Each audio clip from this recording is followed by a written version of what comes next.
We are ready to start, and I think that I'm ready to start with all of these borrowed glasses, so bear with me.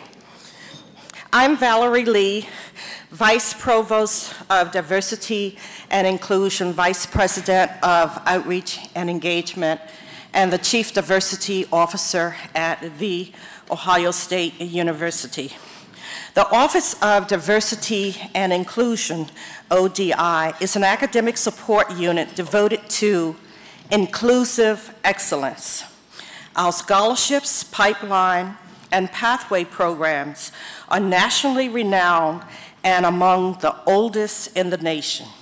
We are particularly proud to be the home of 3 centers: the Latina and Latin American Space for Enrichment and Research, or LASA as we call it, the Frank W. Hale Jr. Black Cultural Center, and of course, the Todd Bell National Resource Center on the African American male.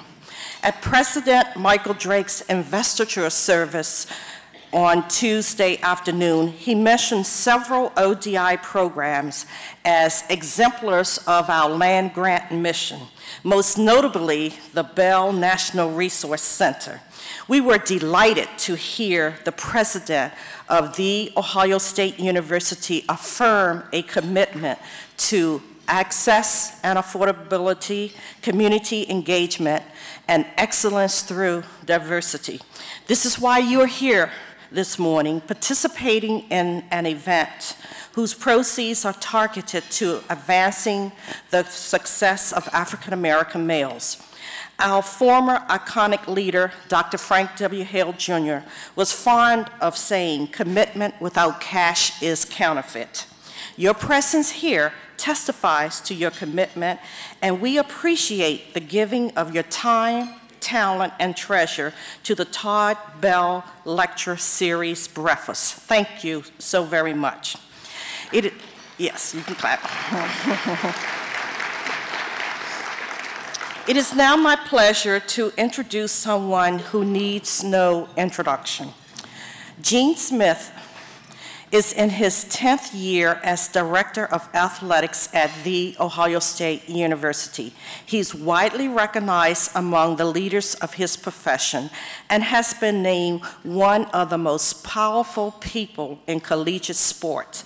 Smith was named the Buckeyes Director of Athletics March 5th, 2005, and was elevated to Vice President and Director of Athletics in January of 2014. He previously served as Director of Athletics at Arizona State, Iowa State, and Eastern Michigan Universities, and is entering his 30th year in the role. At Ohio State, Smith oversees the nation's most comprehensive and one of its most successful collegiate athletics programs. The department sponsors 36 fully funded varsity sports with more than 1,000 student athletes regularly competing for Big Ten Conference and NCAA championships. And of course, we recently have won national championships in pistol, wrestling, synchronized swimming, and football.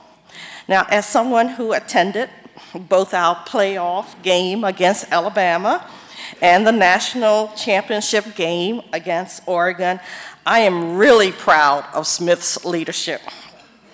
Under his leadership, the Ohio State Athletics Department has thrived, winning many conference and national individual and team athletic championships and awards. As expressed in a recent Columbus Dispatch editorial, Gene Smith might be running short of trophy cases. Smith is active in the Columbus community. He is a member of the Columbus Sports Commission, the boards of the YMCA of Central Ohio, and the Boys and Girls Club of Greater Columbus, and the governing board of trustees of the Lincoln Theater Association. He serves on the Kids Unlimited National Advisory Board, an organization committed to positively transforming the lives of inner-city children growing up in Toledo, Ohio. In addition, Smith and his wife Sheila support numerous community charities, on-campus Smith is active with the Office of Diversity and Inclusion's Todd Bell National Resource Center on the African American male. We are very appreciative of his support. He's someone who always speaks when he sees you. He always waves. He is someone who recognizes the champion in all of us. Vice President and Director of Athletics, Gene Smith.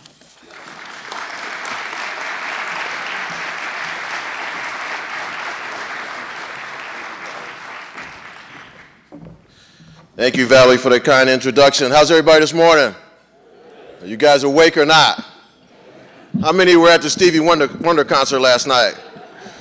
Yeah, I think I'm still there. That brother can roll, I'm telling you. But let me thank all of you for being here this morning. I appreciate, Valerie, that kind introduction. I thought they gave you the short bio. But this is this is a blessing to have an opportunity to pause and contribute to an unbelievable mission, the Todd Anthony Bell Resource Center. And I thought I'd just tell you a quick personal story of why I'm so engaged and my wife Sheila is so engaged. When I came here in 2005 and had the opportunity to get to know Max Stewart, I wanted to make sure that I had the opportunity to assist at that point in time, Minority Affairs and the Office of Diversity and Inclusion, with a particular emphasis on making sure that our young African American males had an environment where they could be successful.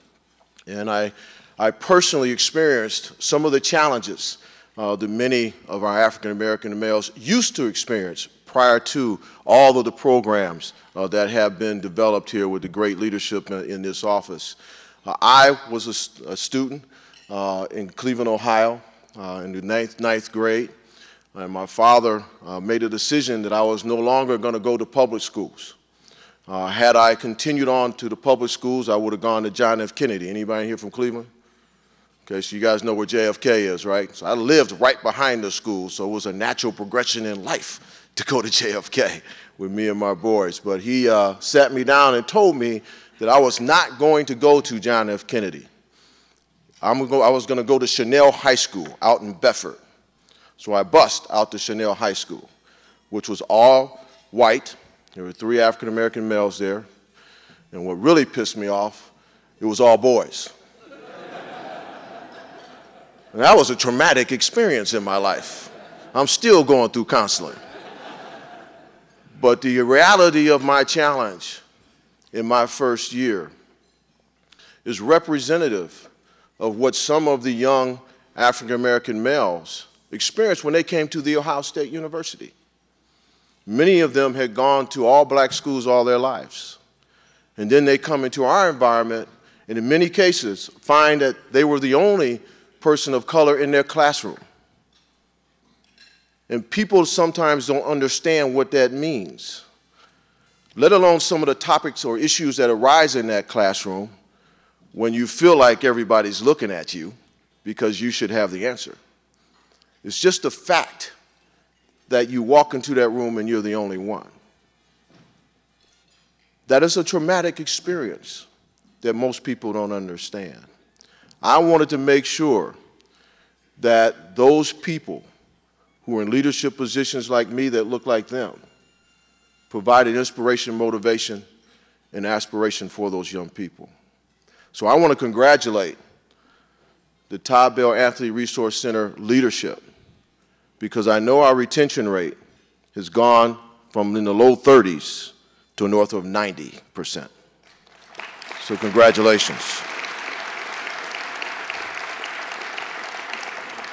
I want to introduce our first speaker, and Dr. James Moore is a direct reason for a lot of the great accomplishments here. And first of all, let's also give a round of applause for the young men who were welcoming us as we came in. Let's give them a round of applause.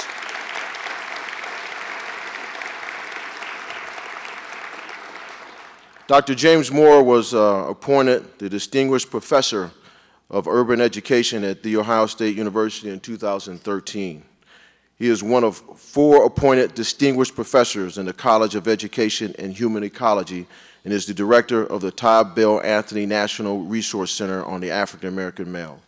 He also holds a faculty affiliation with the Curran Institute for the Study of Race and Ethnicity, Ohio Collaborative, Criminal Justice Research, and the John Glenn Institute at The Ohio State University. Additionally, he is an associate provost in the Office of Diversity and Inclusion. Dr. Moore is an expert in the opportunity gap that the black male's academic achievement needs to advocate for advancing young boys and men of color in the success rate in education.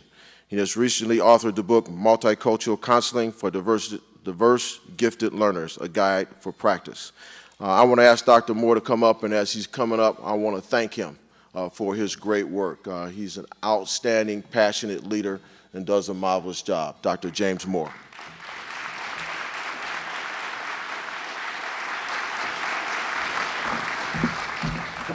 Good morning. I'm so excited to be here. This gives us an opportunity to put our young men on the stage, as oftentimes when we look in the newspaper does not reflect and depict the excellence that it represents in this room. We have achieved so much, but you can never achieve what you want to achieve without a good team. And I like to think we had an outstanding team when we won the national championship. And we're still striving to win the national championship, that we have 100% of our young men who graduate, not only graduate, but go forth and pay it forth in their respective communities. I would be remiss, I want to highlight, but as I said, you can never do anything without the team. I just want the staff of the Bell National Resource Center to stand up really quickly so we can recognize them, because these individuals are the heart and soul of the work that we do.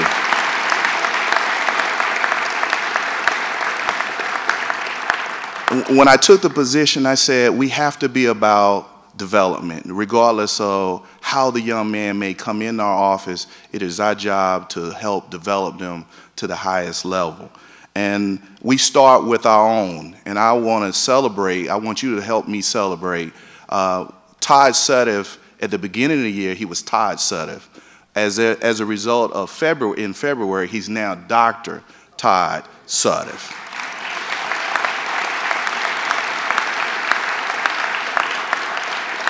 So not only that, everyone in our office, not that you have to have a doctor to be someone. My mom would say I was someone without it, but nevertheless, we're now, every time you see Ty Cornute, you say, when are you going to get your doctorate? Because everybody has one.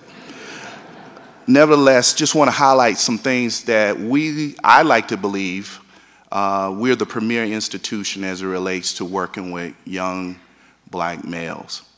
This year we have a total number of African American males with a cumulative 3.0 GPA or higher.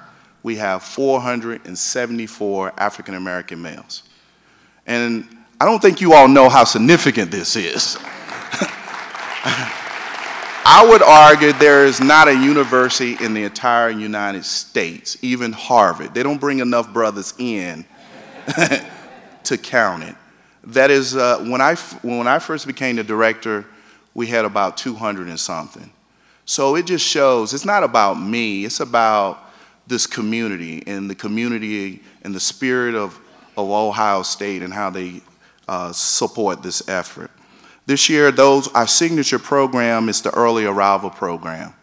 And usually a third of our young men who matriculate at Ohio State participate in this program. They come 3 days before the school year started. And the individuals who participate in this program, the retention rate is one of the highest on this campus. It's 95%. And so all of these efforts are due to the staff and the commitment and the long hours. I've never heard the staff ever tell me that I work more than 40 hours. When you do this kind of work, you got to be prepared to work an extra 20 or 30 hours because you're so committed to it. This year, because I want to be sensitive to time, we give out a national award each and every year recognizing someone who does outstanding work around African American males. in honor of our founder, Dr. Mac A. Stewart, who was at that time the Vice Provost of Office of Minority Affairs. This year's recipient, if you look in your book, but he's not here, but he'll be coming back for an event in September, is Mr. Corey Anderson. He's a senior vice president at the Rockefeller Foundation in Arkansas, and he single-handedly has just galvanized and built coalitions to improve education outcomes for black males at every level of the educational continuum. So I would be remiss, but I have much more to talk about, but I want to leave this time for the stars of the show, who are exemplars of the work that we do. And these students, Leonard Tufts II and Alfonso Gillette IV. We have a lot of thirds and fourths around here. You can see their fathers feel really good about, their grandfathers feel really good about naming them after them. So they are nice examples, but I would be remiss if I didn't say it. We give out an award each and every year because we called the Gene and Sheila Smith Excalibur Prize. We believe we're going to produce a Rhodes Scholar one day, and each and every year we're working hard to do that. And I think at Ohio State we've only had 3 Rhodes Scholars in the history of this institution, and we believe we're going to do it. But this year, recipient of the Gene and Sheila Smith Excalibur Prize is Leonard Tufts II. And this, you have to be among the best to get this award. The staff select the recipient. It's about scholarship, it's about service, it's about leadership, and most importantly, it's about character. And this year's recipient is Leonard Tufts II, and he'll come and give a few remarks, as well as Alfonso Gillette IV. Thank you.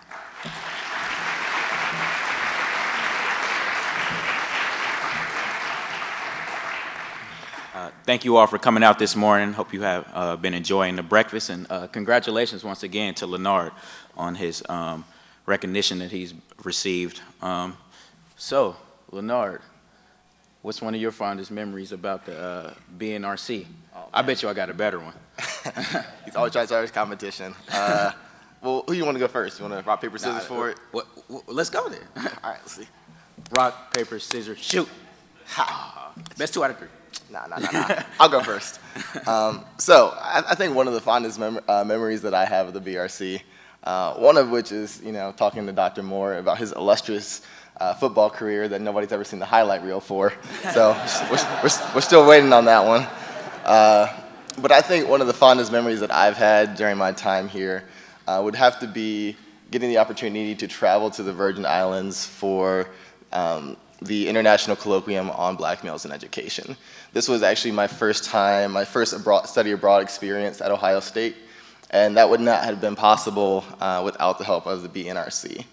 During this experience, I not only got to experience the culture of the Virgin Islands, the rich history, how I relate to it as a black male in America, but I also had the unique opportunity to be in a room surrounding myself with many black PhD holders. And for me, that had always been an aspiration of mine, but it wasn't until that moment that I was in a room surrounded by all these brilliant minds that became a tangible reality for me, something I could actually achieve.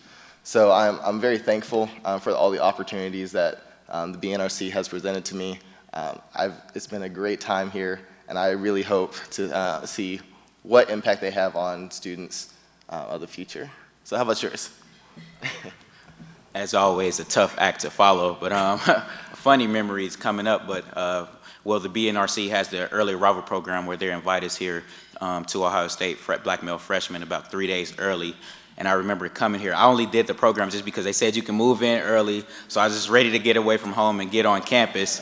I didn't know we were going to be doing so much educational things within those 3 days, though. But no, it was a great experience. But one of the things I didn't know was coming in, I know we had the leadership of Todd Sudduff and Ty Cornute and the Todd Anthony Bell Resource Center. I was like, wait, so who is Todd? Which Todd is which?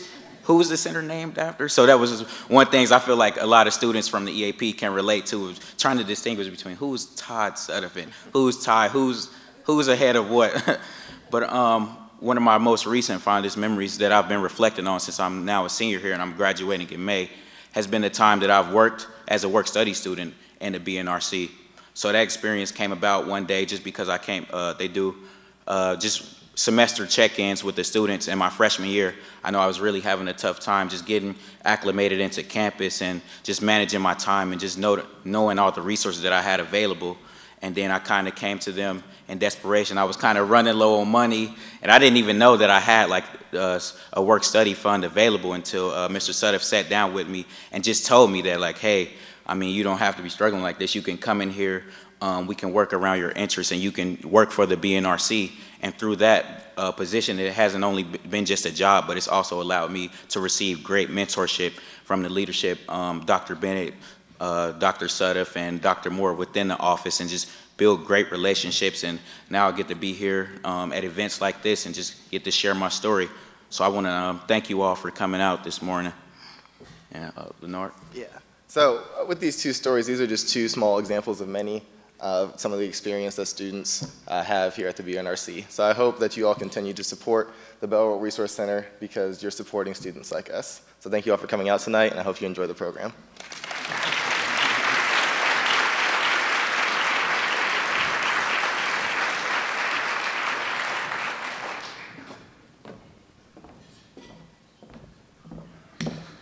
Good job, guys. They're obviously of a different age because Leonard thinks it's nighttime. You know, for those of us who went to the Stevie Wonder concert, we know it's not nighttime. We're still struggling.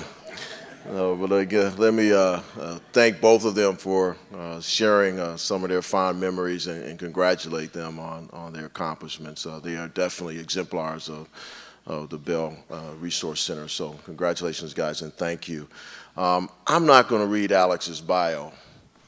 You know, a significant majority of people in this room know Alex Shoemake, and I personally want to thank him for taking time out of his schedule to come here and be a part of this program and help share his message and be an inspiration for the young men that we serve. I want to really share a message with the young men in the room in particular, and the young women, but the young men who are part of the National Resource Center. The reality is, as you guys read this bio, you do not achieve the level of success and the accomplishments and have the opportunity to serve on the numerous boards that are listed here unless you come into the world, come out of your experiences with a great foundation. So as you leave the Ohio State University, understand that the things that you've learned here are very important in the classroom. But the most important thing is your character. When I think of integrity, the highest of values, right by family, when you think of integrity, you want to think of a person who exudes integrity, who is integrity. You hear people say they have integrity on their sleeve. So if someone was to ask me today and they interviewed me on whatever, help us understand what integrity is, I'd hold up this picture. Alex Shoemake is integrity. He is trusted. He is a thought leader. He has always been committed to diversity, as you can read in his bio. He's a leader, an effective leader because of that integrity. You don't achieve these things without the other values of great work ethic, commitment, and dedication. And today is an example of that, because he was with me last night at Stevie Wonder, and here he is this morning. So I want to thank him for what he's getting ready to share with us, but I want our young men in particular to pause and make sure, and some of you in Team Smith have heard him speak before, make sure you pay attention to this man that's coming before you today. Because in the reality, besides his bio, the most important thing you got to get from him is his integrity. My friend Alex Shoemake. Oh, and by the way, he's a great husband, he's a great father, he's a great grandfather, got a little tennis game in him, okay? And he's a member of our esteemed book club. Well, our last book was on Pilates, wasn't it? Yeah. So, but anyway, my good friend Alex Shumate.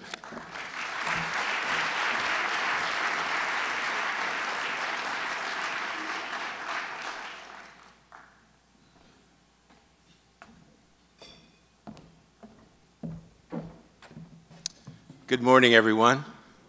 It's good to see all of you. Good to be here this morning.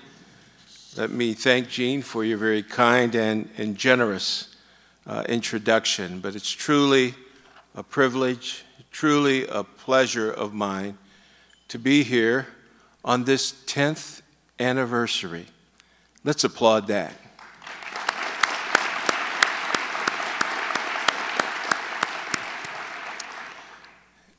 It's good to see so many friends and leaders of our great community who are here this morning, and thank you for all that you do to support Columbus, support The Ohio State University, and to support important programs like the Bell National Resource Center. Before I share a few thoughts, I would like to introduce to some of you and present to others my wife, Renee, if you could stand up and be recognized.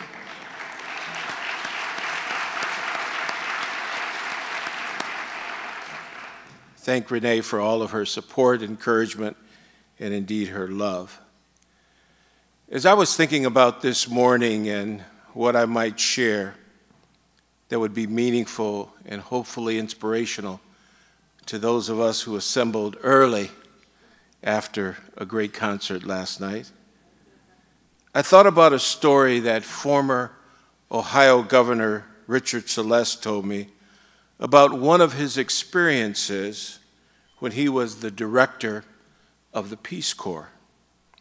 Celeste had traveled to a tiny remote village called Ancora to visit one of his Peace Corps volunteers named Helen de Robrier. As a volunteer in Ancora for nearly 10 years, de Robrier had taught the villagers farming techniques that had quadrupled their crops. She taught them simple yet critical personal health care habits, such as boiling their drinking water in order to extend their lives.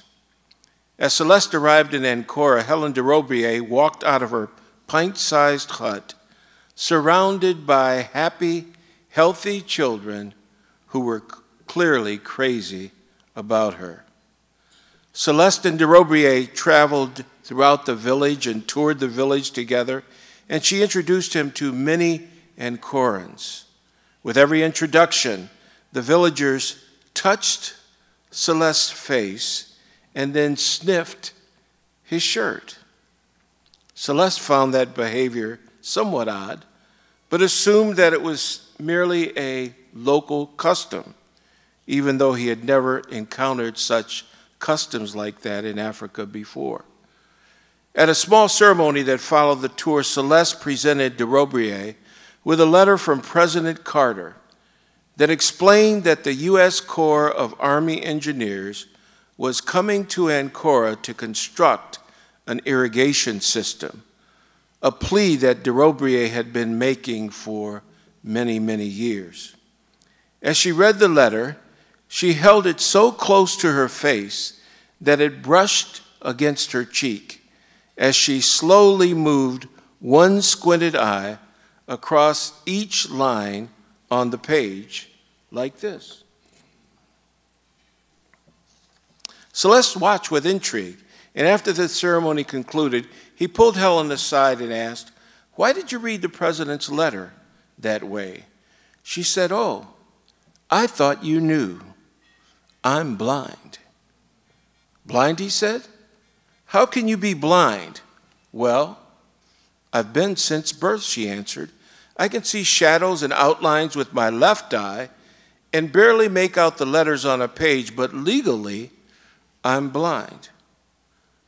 Celeste asked, "How did you give me the tour?" "That's easy," she said. "I know every inch of the village by touch, by sound, and by smell." He asked again, how could you name every person you introduced me to? She said, I know them by their voice. I know each person by their laugh. Everyone has their own smell, their own feel, even you. Amazed, he asked, didn't they resist a blind woman teaching them to farm? Oh, she said, they don't know I'm blind. You see, there's never been a blind person in Ancora. They have no concept of blind, no word for it. They only understand that I see things in a different way. And so they try to see things the way that I do. Celeste began to understand. Oh, so that's why they touched my face and sniffed my shirt when we met. Yes, she said. In Ancora, they say I give them the gift of fresh eyes. They were looking at you through fresh eyes.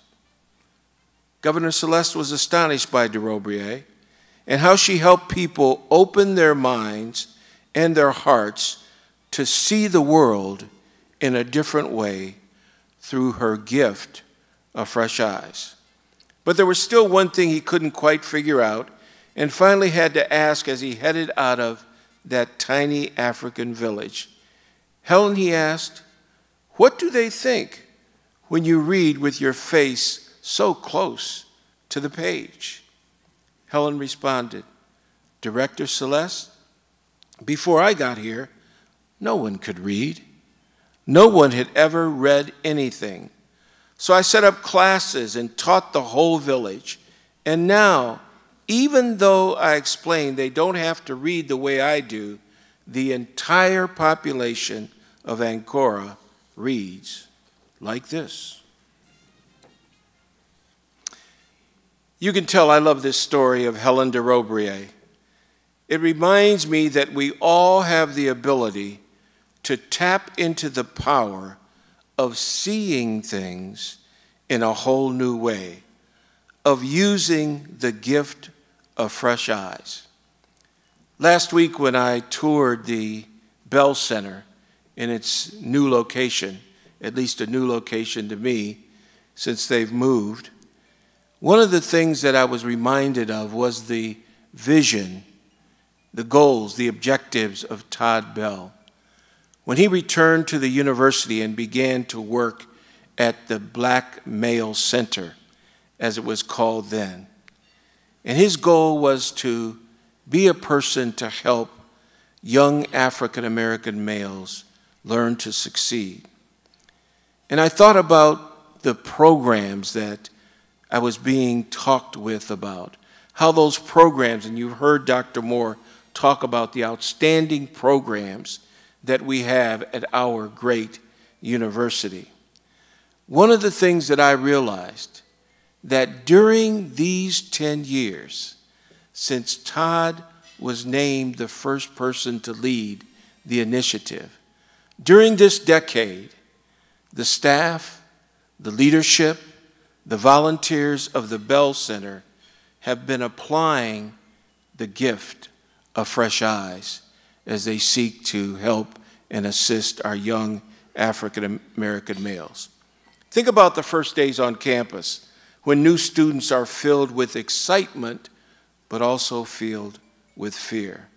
Glad to be leaving home and yet anxious about being on their own, as we heard the two students talk about. When they first get here at this big, vast university, the largest single campus in the United States, students are wide-eyed walking into convocation.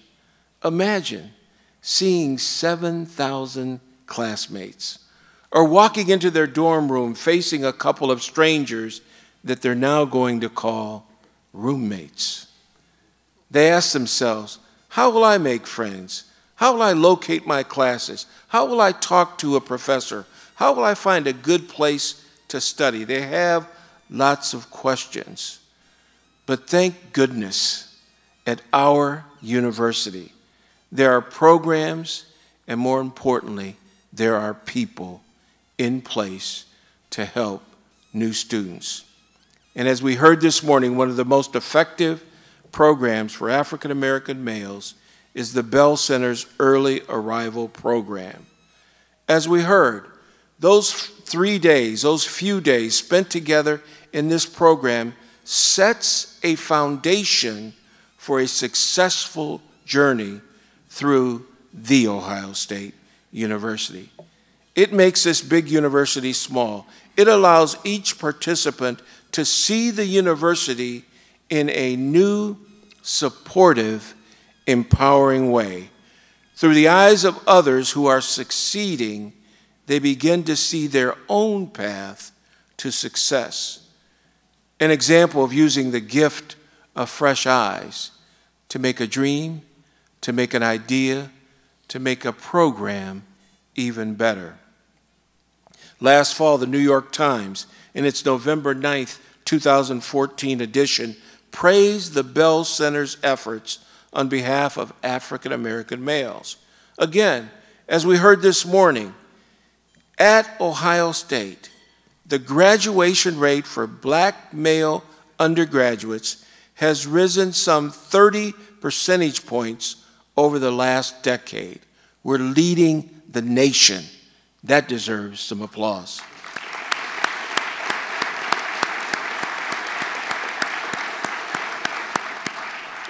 Connecting students with mentors and advisors, classmates and friends, giving them skills and confidence has greatly enhanced their chances for success. For that, the Bell Center deserves our gratitude and our support. And I want to personally thank you for what you've already done to support the Bell Center in its first 10 years and encourage you to keep on investing financially in this powerful resource. And as we say in the Baptist Church, you don't have to just invest with your treasure, but your time and your talent as well. Be the person that connects African American male students. Empower these young men to succeed. You need to be neither African American nor a male to do that. We all have a part in this endeavor. Allow someone the opportunity to see through your fresh eyes the world, your view, and help them expand their vision of what they can become. If your office is having a reception, invite some students to attend. At community events like this, ask a few students to sit at your company table. Give them a chance to look at the business community as well as the nonprofit community through fresh eyes.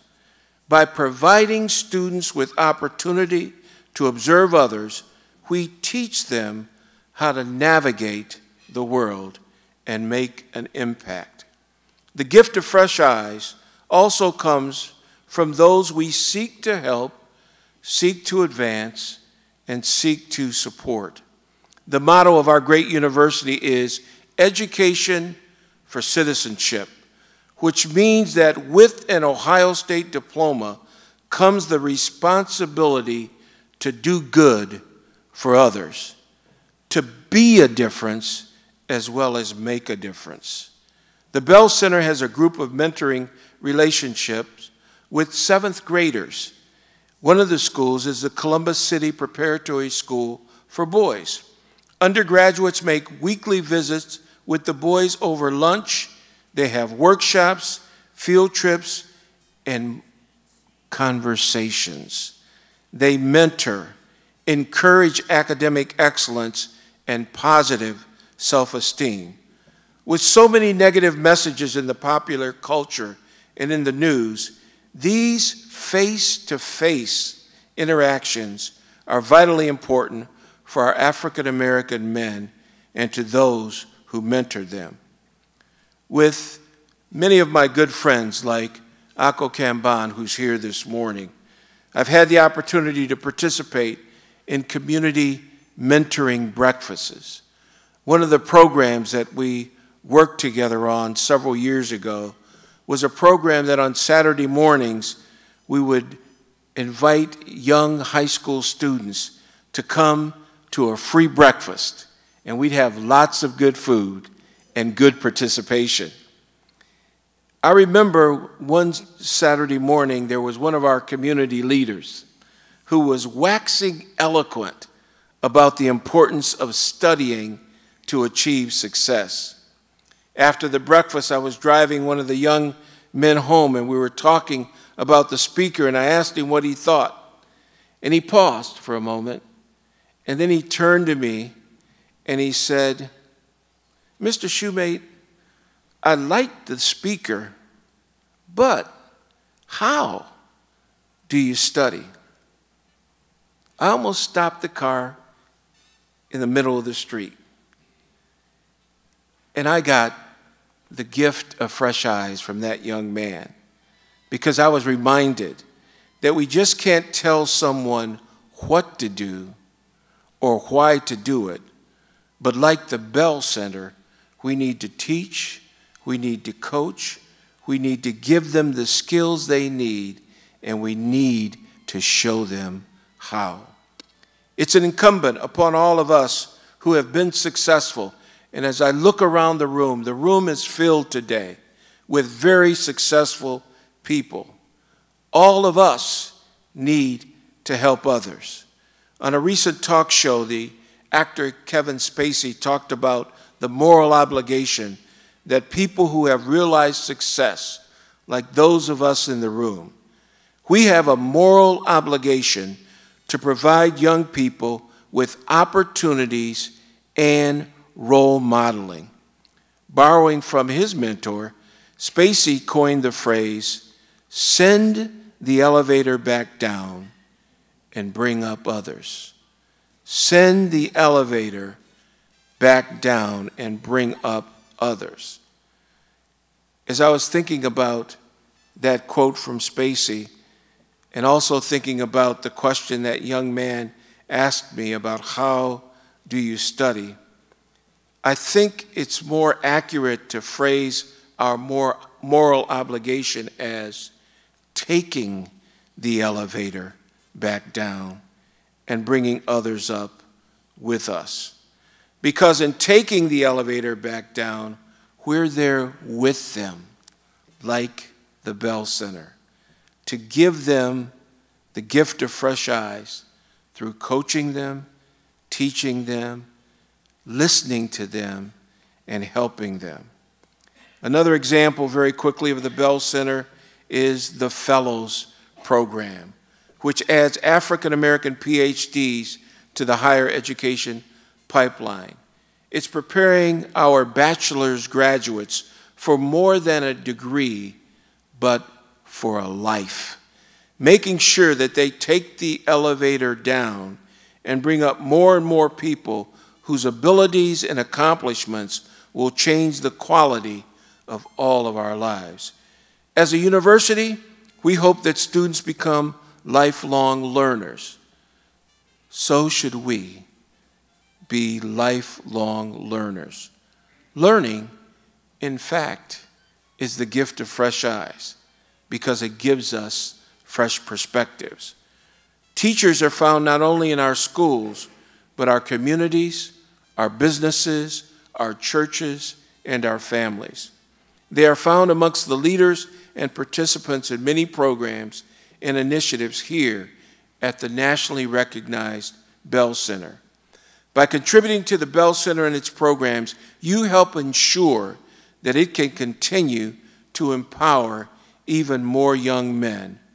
When we take the elevator back down, we learn, we lend a helping hand, and more importantly, we fill that elevator not only with dreams, but real opportunities.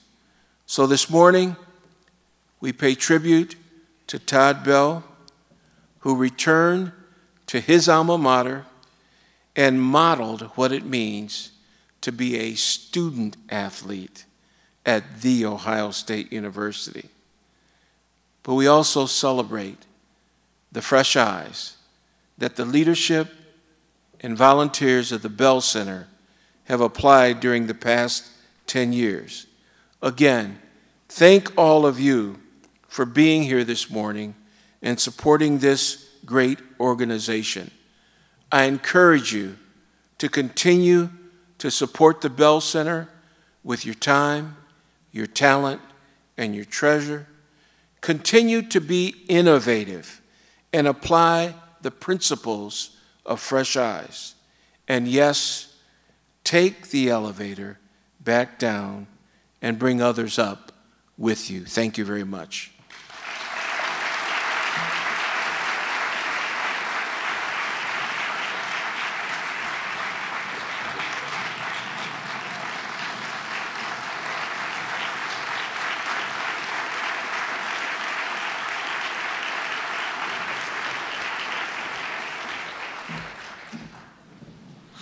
Wow, thank you, Alex. That was impressive, unbelievable. Hopefully, particularly our students take a great deal from that message. So thank you so much for your time. You know, normally when you have a keynote speaker, you have a gift, and you actually ask them to come back up and you give them a gift. But I know Alex so well that I have to give him his gift at my crib, because it's in one of those things called, wine fridge. So he'll just go pick one out. So anyway, thank you, Alex, and thank you, Renee, for your kind words. And, I had a flashback, too, because when you went back and you talked about how it used to be called the Black Center here, I had a flashback at Notre Dame.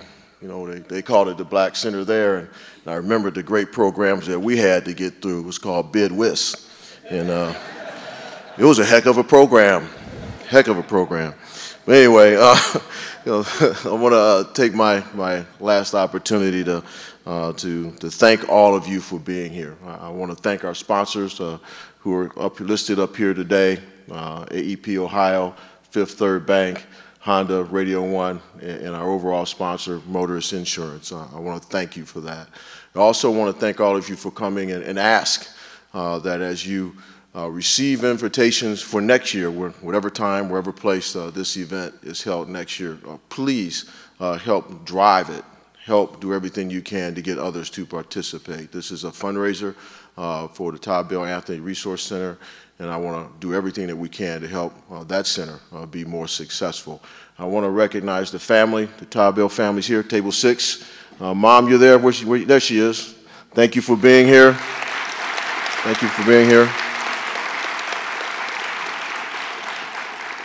And my last duty is to ask a couple people to come up. Ralph Smithers from Motorist, and Bob Bueller, if you can come up. We have one of our corporate sponsors and one of our donors. We'd like both of them to come up and share a few words before we close out the morning. So come on up, guys.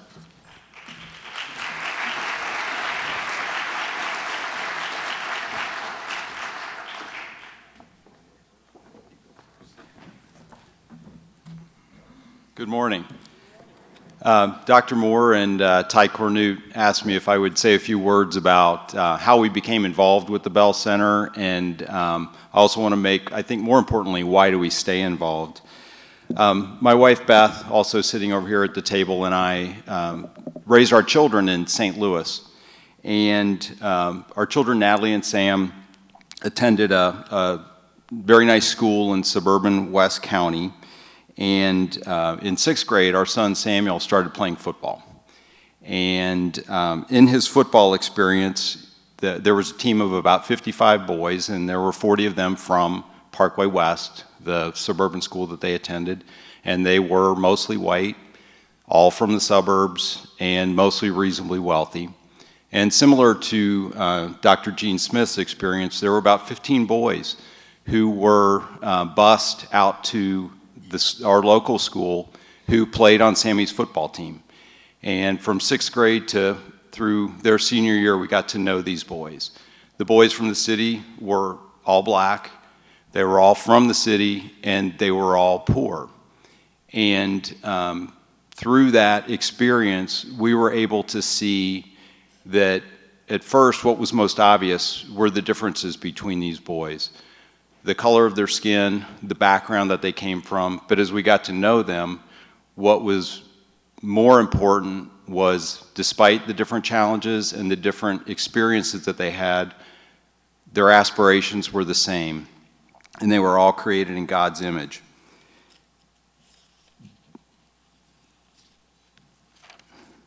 One of the things that occurred in the football experience was that there was a time period between when school was over and practice started. And the boys from the suburbs would go home between practice, but the boys from the city were bused 25 miles from their home, so they couldn't return home. So one of the things that we did was we would invite them to our home, and they would come back to our home between school and practice, and they would eat a lot. They would study, and they would goof around prior to practice. And this really provided a window into a world that I would say Beth and I knew about, but it wasn't personal, and it became personal. Over the course of those 7 years, we came to not only know these boys, we loved these boys.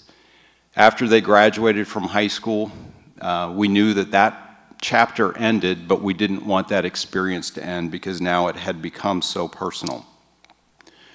Through a set of interesting coincidences and experience, we became connected with the Todd Bell Center here at Ohio State. A friend of mine, as I was describing this to him, it was Sean Kinley, who painted the picture of Todd Bell that hangs in the center, described these not as coincidences, but as God incidents. And I think Beth and I would certainly agree that that was certainly the case.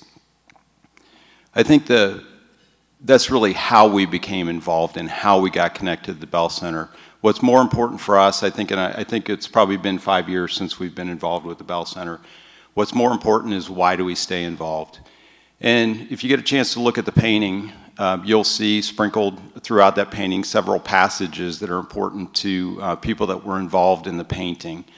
And there's one, I think it's a neat painting, and there's Todd Bell holding a football, and just to the right of the football, there is a passage that was selected by Ty Cornute that I think describes why we stay involved with the Bell Center. The passage is from Proverbs chapter 27, verse 17, and it is, "Iron sharpens iron as one man sharpens another." That is what the Todd Bell Center does. It sharpens men. And that is why we stay involved. The Bell Center teaches young men how to succeed in an academic setting and then beyond that. And they're, as highlighted by the statistics that were shared earlier, they're extremely successful. And it sounds like we probably won another national championship that nobody's talking about, and that's the graduation rate. So great work to the people that are involved in that. About a year ago, Dr. Moore asked me if I would meet with one of the students from the Bell Center and talk to him about potential career choices. As I was heading to the meeting, Beth asked me, what do you know about the student? And I said, well, individually, I don't know anything about him, but I know he's a Bell Center. I know he's a student of the Bell Center. I know he spent time with Dr. Moore and Ty Cornute and Robert Bennett and Todd Suddeth. So here's what I know about him. He'll be on time. When I meet with him, he will be extremely well prepared. He will operate in a professional manner, and I know that I will learn more from him than he will learn from me. And that is what the experience that I had with that individual and with the other individuals that I've had the honor to meet with on the staff and the students that they serve.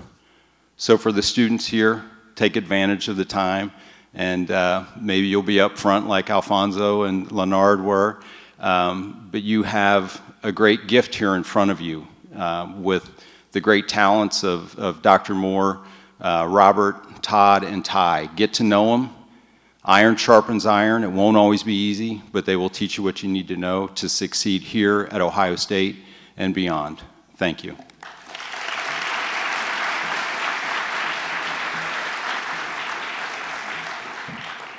Good morning. There's more people here than I thought from sitting up here. But my name is Ralph Smithers, Jr., and Ty Cornute asked me to give a few reflections about what the Todd Bell Center means to me, both personally and professionally. I work for Motorist Insurance. I mentioned that earlier, and my colleagues from Motorist are here, and I'd like them to stand and be recognized. Just a few little notes about our company. I mean, we presume that you know us because that's our logo, but just in case you don't, we're headquartered here in Columbus. We're right across the street from the Art Museum. We write all kinds of insurance, not just auto insurance, in 26 states. Right, Ann? 26 states. And we've been in Columbus since 1928, so I like to mention that because there's a really big, when we talk about personally and professionally, I work for a hometown company who I believe loves Ohio State as much as I do. Have you ever been downtown on a Friday before a football game and noticed that there's a Block O flag, 21 stories up? And I believe that that's got to be the highest displayed Block O flag in the world, given that. So personally and professionally, there's such a good fit with motorists. And I'd like to acknowledge Ann King, who's our Chief Human Resources Officer, and also Dave Kaufman, who's our President and CEO. He couldn't be here today. He wanted to be here, and we got an email from him very late last night. He was trapped in New Hampshire, had some plane issues, so he couldn't make it. But I wanted to thank all of them and the rest of our executive team for their sincere commitment to diversity and also their sincere commitment to the Todd Bell Center. And I'm going to share with you a few things about me personally that they didn't know before they made this investment. So that just makes me even more thankful. Just a little bit about me, little history. My parents met at Ohio State as freshmen in freshman orientation, and I didn't get to confirm this, but I believe the year was 1959. They both graduated. They had 3 kids. All 3 of us graduated from Ohio State, and also have a lot of cousins and aunts and uncles. So when they say Buckeye born, Buckeye bred, what's the rest of that? Buckeye till I'm dead? I thought you all knew that. Yeah, that really means, that truly means something to me. And, you know, it meant something to me, you know, even as a little kid. But there's even more to it than that, and that's what I really wanted to talk about. When I was making the transition from high school to college, I had a chance to apply and interview and receive a scholarship called the Minority Scholars Program Scholarship. It was offered by what was then called the Office of Minority Affairs. And at that time, it was a $1,000 scholarship that actually covered 2/3 of in-state tuition. Can you believe that? I tell people that, and they look at me like, he must really be old.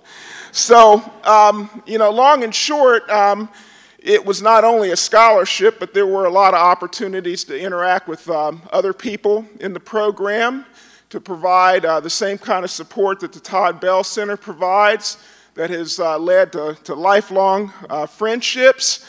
And eventually, when I was still part of the program, they ended up raising the scholarship to full in-state tuition.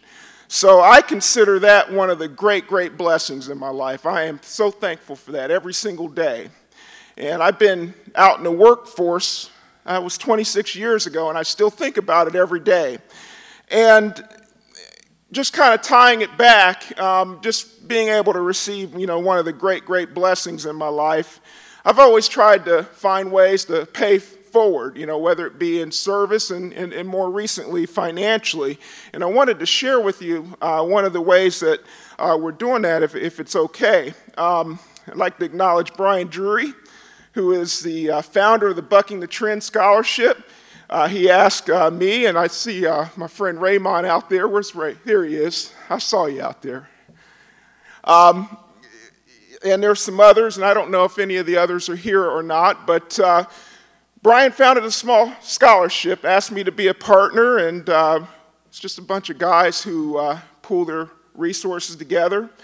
And we've given out about $10,000 worth of scholarships, 10 $1,000 scholarships.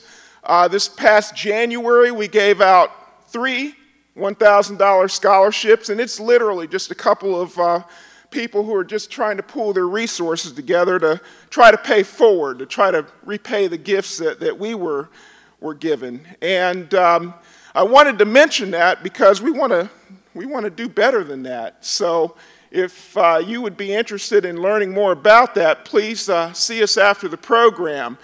But the key is, it's not only about supporting diversity, which kind of comes back to the professional, because I work in human resources. It's not all about helping further diversity, but it's also about giving people a chance.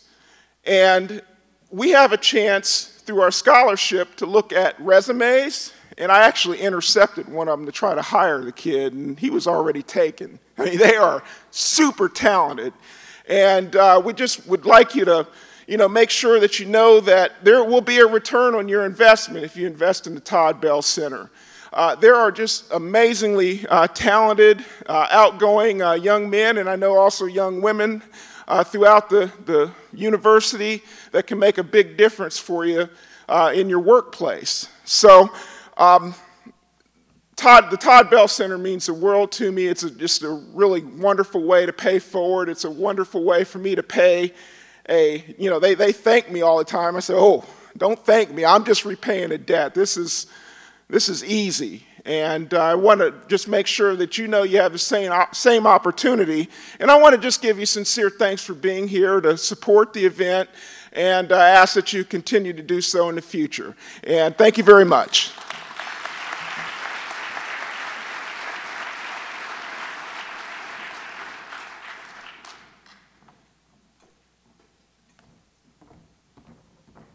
Just want to recognize the Columbus Preparatory School for Boys, our mentoring program. If they would stand up, Mr. Owens is the principal.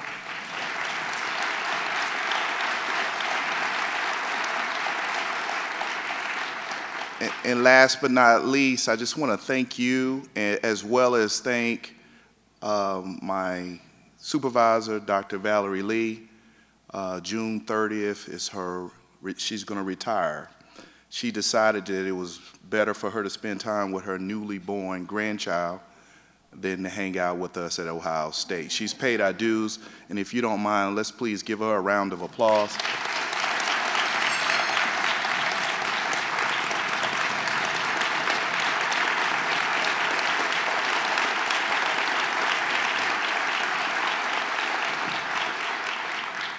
I've had outstanding supervisors. I went from Dr. Stewart, Dr. Lee, and I want to recognize Professor Sharon Davies. She will be the new vice provost, and put pressure on her so she'll continue to support us because the burden is on her now. But Professor Davies, if you would stand up and so everyone will recognize. Thank you, Mr. Shoemate. I've been trying to get you for a long time. I appreciate you. Thank you, Gene Smith. Send love to your wife. Thank you, donors, Fifth Third, Honda, AP, and all of the different community organizations, Bell family. Thank you for having Todd Bell and letting us to use his name in this beautiful honor. I wish you a wonderful day. I look forward to seeing you next year. And as they say at Ohio State, go Bucks.